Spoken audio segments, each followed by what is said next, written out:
We have known that environment is everything that surrounds us. जो भी हमारे आसपास है, living things, non living things, वो सब हमारा एनवायरनमेंट है.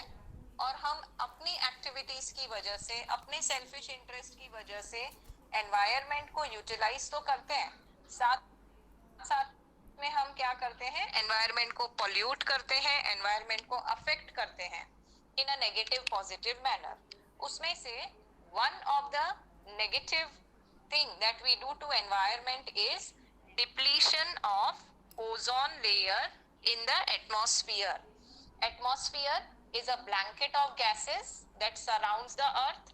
उसमें नाइट्रोजन, ऑक्सीजन, कार्बन डाइऑक्साइड, बहुत सारी गैसेस हैं. उसके साथ साथ उसमें है ozone. Now please understand the structure of ozone. We'll just show you on the board.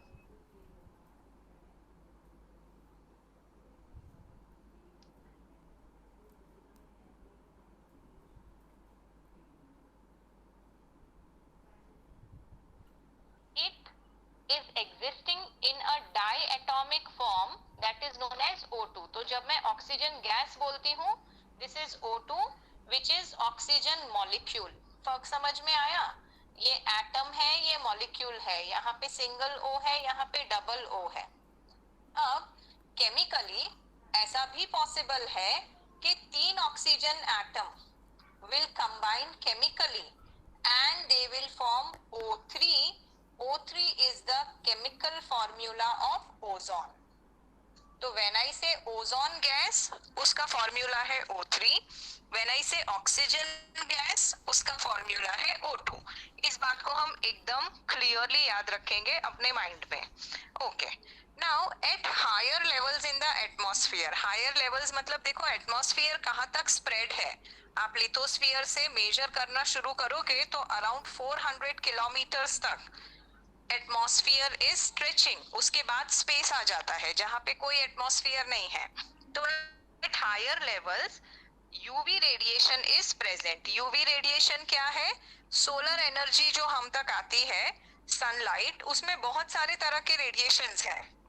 Infrared radiation है, radio waves, microwaves, ultraviolet waves, बहुत सारे तरह के वेव्स या तो रेडिएशन है. अब ये जो अल्ट्रावायलेट रेडिएशन है, they are high energy radiation. ये क्या करते हैं? ये ऑक्सीजन मॉलिक्यूल को स्प्लिट कर देते हैं. Because of its high energy they will split oxygen molecule. और ये oxygen molecule in presence of UV radiation split होके क्या बन जाएगा? ऑक्सीजन एटम बन जाएगा.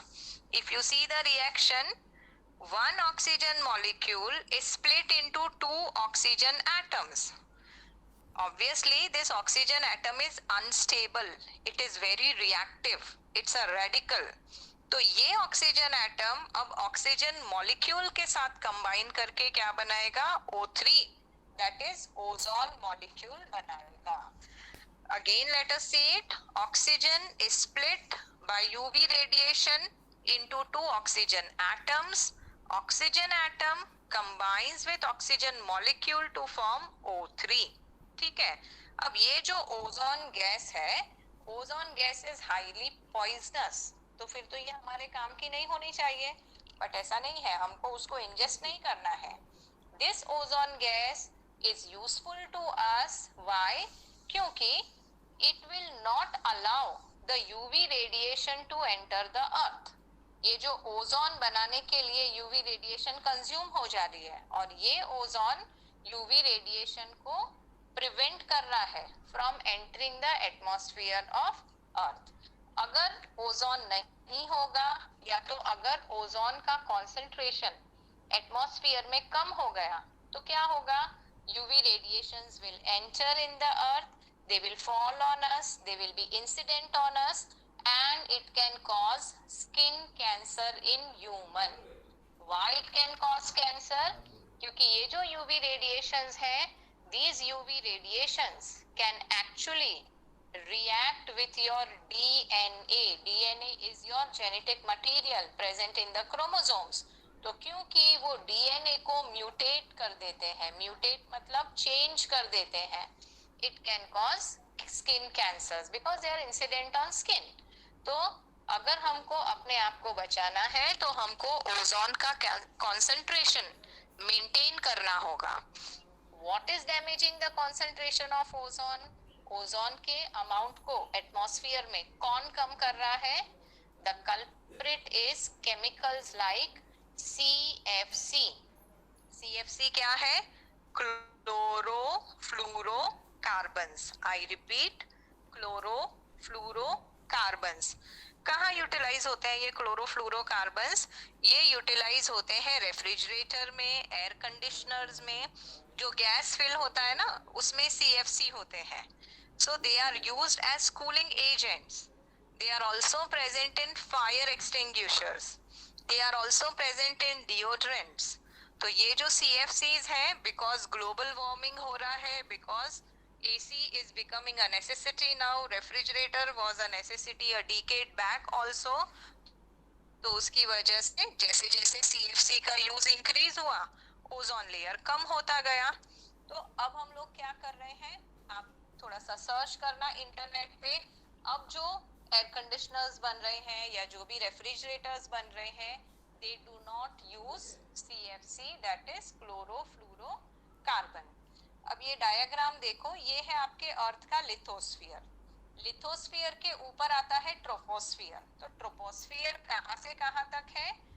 10 किलोमीटर तक हम ऊपर की तरफ जा रहे हैं. ओके, अर्थ से ऊपर की तरफ जा रहे हैं.